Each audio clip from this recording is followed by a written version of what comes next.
In 326 BCE, the great army of Alexander the Great was utterly exhausted.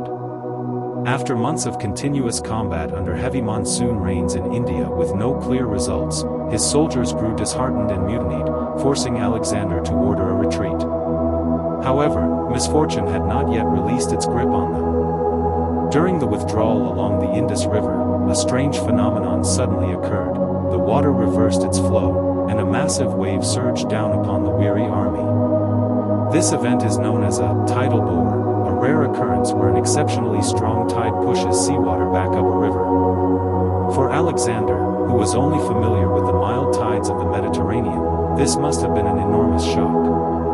But tidal bores are just one of many fascinating phenomena caused by tides, phenomena that would remain unexplained for over 2,000 years, until Isaac Newton discovered the fundamental laws of gravity and began to unlock the forces driving the motion of tides. The tidal phenomenon that astonished Alexander would not be fully understood until over 2 millennia later. In the 17th century, the renowned scientist Isaac Newton offered the first explanation by applying his law of universal gravitation. He recognized that tides weren't caused by gods or supernatural forces, but by the gravitational pull between celestial bodies. Among them, the moon plays the most significant role in controlling Earth's tides, though the sun also contributes. Long before Newton, many coastal cultures had noticed the connection between the moon's phases and tidal movements, but they couldn't explain it precisely. Newton's discovery introduced an entirely new perspective, revealing how celestial movements directly impact Earth's oceans. Newton found that the moon's gravitational pull exerts the strongest force on the side of the Earth closest to it, drawing ocean water upward into a bulge known as a tidal bulge. Surprisingly, a second bulge appears on the opposite side of the planet. This might seem to defy gravitational logic, but it is due to the fact that the Earth and Moon revolve around a shared center of mass, located about 1,700 kilometers beneath Earth's surface. A useful image is to imagine Earth as a child clinging to a spinning carousel. The water on the far side is flung outward due to this orbital motion, creating the second bulge. As Earth rotates daily, different regions pass through these bulges, resulting in 2 high tides and 2 low tides every day. In addition to the moon, the sun also influences Earth's tides. Although the sun's gravitational pull is weaker due to its vast distance, its immense mass means its impact is still considerable. The gravitational combination of the moon and the sun creates fluctuations in tidal intensity, depending on the moon's phase. When the moon aligns with the sun and Earth, during full moon or new moon, their gravitational forces combine, producing the strongest tides, known as spring tides. Conversely, when the moon is at a right angle to the sun, during the first and third quarters, these forces partially cancel out, resulting in weaker tides known as neap tides. These changes occur not only in monthly cycles but are also influenced by the relative positions of celestial bodies and their orbits.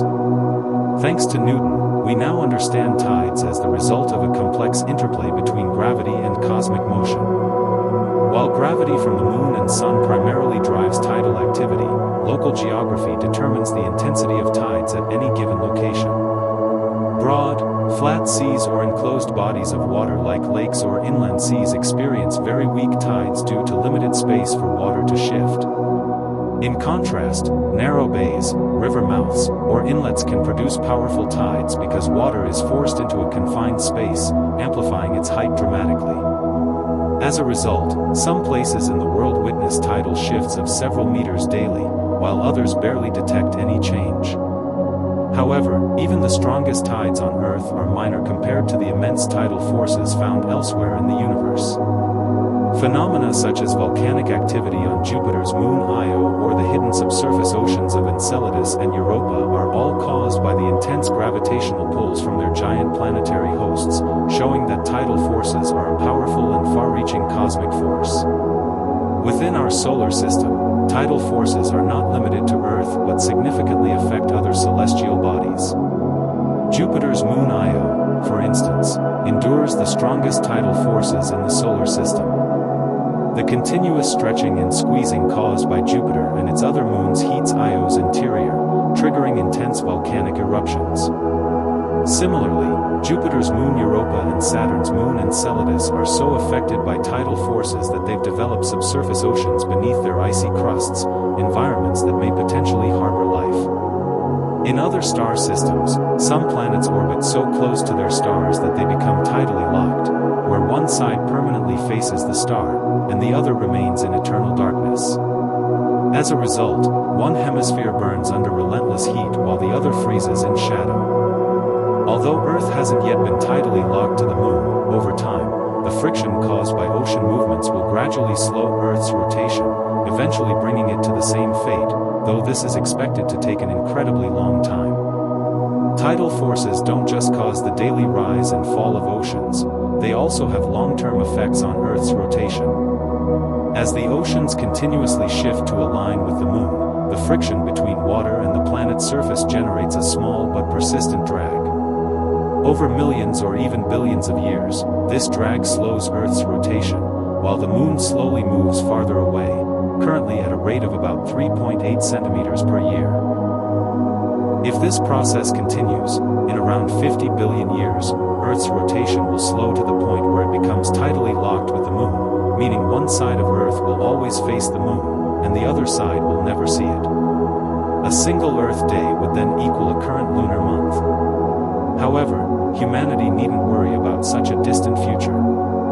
In approximately 5 billion years, the Sun will exhaust its nuclear fuel, expand into a red giant, and eventually engulf Earth, bringing an end to all tidal movements long before the locking process can be completed.